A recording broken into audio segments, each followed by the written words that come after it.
way our prayers are righteous prayers or not. നമ്മൾ മനസ്സിലാക്കേണ്ട ഒരു കാര്യം, നമ്മൾ ശരിയായ രീതിയിലാണോ നമ്മൾ ദൈവത്തെ കണ്ടുമുട്ടുന്നത്?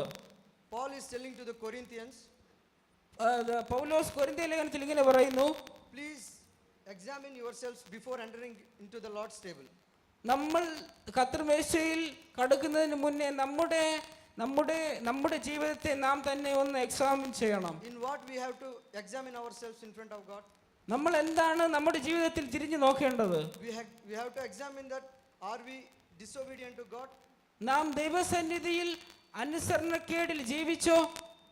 And we have to examine that, are we doing what we know is wrong? നാം ചിന്തിക്കുന്നത് ശരിയായ കാര്യമാണോ? And we are committing sins in front of God? നാം ദൈവസന്നിധിയിൽ പാപം ചെയ്യുന്നുണ്ടോ? If we are doing these all things, no need of surprise if our prayers is seen as unanswered or powerless. നാം ഇത് ചെയ്തിട്ടാണ് ദൈവസന്നിധിയിൽ പ്രാർത്ഥിക്കാൻ വരുന്നുണ്ടെങ്കിൽ നമ്മുടെ പ്രാർത്ഥന അത് ശൂന്യമാണ്, അത് മറുപടി ഇല്ലാത്ത പ്രാർത്ഥനയാണ്. God is telling, why are you calling me Lord, Lord, if you are not doing what I said to you? ദൈവം പറഞ്ഞത് നാം ചെയ്യാതിരുന്നിട്ട് നിങ്ങൾ എന്തിനാണ് പിന്നെയും നിങ്ങൾ ദൈവമേ ദൈവമേ എന്ന് വിളിക്കുന്നത്? This positive warning only we can see in the Isaiah chapter 59:1. Isaiah chapter 59:1 we can see this type of warning. ഈ തരത്തിലുള്ള ഒരു ആർഗ്യുമെന്റ് നമുക്ക് യെശയ്യാ പ്രവചനം അതിന്റെ 51-ാം അധ്യായത്തിൽ നമുക്ക് കാണുവാൻ സാധിക്കുന്നു. My hand is not too short to help to you.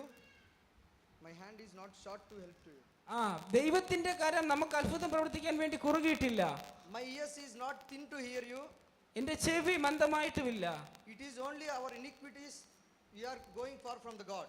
നമ്മളുടെ പാപങ്ങളാണ് ദൈവസന്നിധിയിൽ നിന്ന് നമ്മെ അകറ്റി നിർത്തുന്നത്. It is only our iniquities God is not listening our prayers and not answering our prayers. നമ്മുടെ ലംഘനങ്ങളാണ് ദൈവസന്നിധിയിൽ നമ്മുടെ യാചനകൾ കേൾക്കാതെ വണ്ണം നമ്മെ അകറ്റി നിർത്തുന്നത്. David is a man after God's own heart. ഈ ദാവീദ് എന്ന് പറയുന്ന വ്യക്തി ദൈവിക കാര്യങ്ങളിൽ അല്ലെങ്കിൽ ദൈവിക പ്രവൃത്തിയിൽ വളരെ ഇൻട്രസ്റ്റ് ഉള്ള ഒരു വ്യക്തിയാണ്. He is a man of God's own heart. ദൈവത്തിന്റെ ഹൃദയം അറിയുന്ന ഒരു വ്യക്തിയാണ് ദാവീദ്. It is only because he is a man of prayer.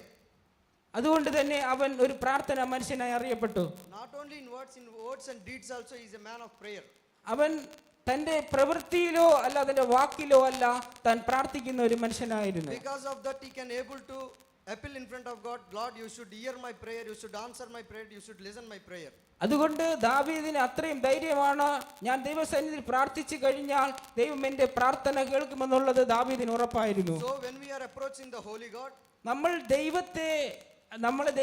ദൈവത്തിന് അടുത്തോട് നാം ചെല്ലുമ്പോൾ we have to examine that, are we righteous in front of God in both words and deeds?